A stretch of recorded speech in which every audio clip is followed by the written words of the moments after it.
আজ দারুণ স্বাদের একটি রান্না নিয়ে এসেছি বন্ধুরা, চিংড়ি মাছ বাঁধা। আপনারা এইভাবে যদি করেন তাহলে এত স্বাদ লাগবে বন্ধুরা, ভাত দিয়ে রুটি দিয়ে সব কিছু দিয়েই খাওয়া যাবে। তাহলে চলুন কি করে বানালাম আপনাদের আমি দেখাচ্ছি। আজ বানাবো চিংড়ি মাছ দিয়ে বাঁধাকপি। দেখো বন্ধুরা, আমি বাঁধাকপিটাকে সুন্দর ঝিরঝিরি কেটে নিয়েছি।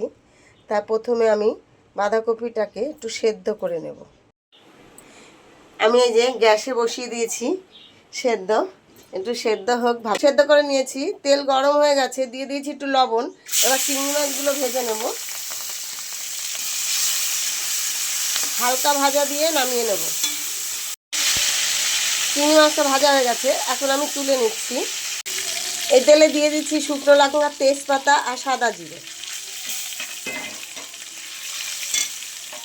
দিয়ে দিচ্ছি ডুমু ডুমু করে কেটে রাখা আলু।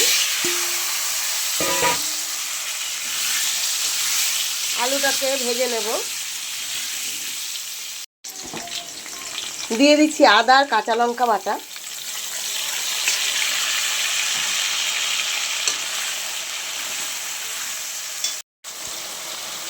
বন্ধুরা, কারেন্ট চলে গেছে, তার জন্য আরেকটা মোবাইল দিয়ে আমার মেয়ের বান্ধবীকে দাঁড় করিয়ে দিয়েছি ওর মোবাইল দিয়ে। এবার দিয়ে দিচ্ছি হলুদ, জিরের গুঁড়ো, লবণ আর কাশ্মীরি মির্চি।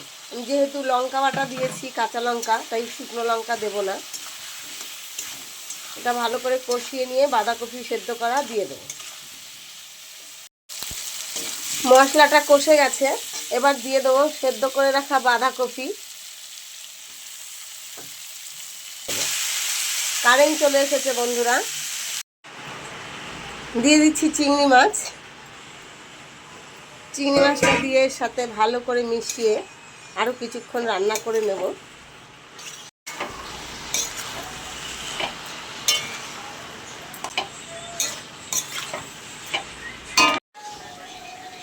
বাঁধাকপিটা হয়ে গেছে, দিয়ে দিচ্ছি গরম মশলা আর দিয়ে দেবো একটু চিনি। এবার একটু নাড়িয়ে নামিয়ে নেব। চিংড়ি মাছ বাঁধাকপি আমার হয়ে গেছে বন্ধুরা। তা আমার রান্না যদি আপনাদের ভালো লাগে, লাইক কমেন্ট শেয়ার করে পাশে থাকবেন। ভিডিওটা পুরো দেখার জন্য অসংখ্য ধন্যবাদ। রাখছি, তাহলে অন্য ভিডিওতে দেখা হবে। টাটা।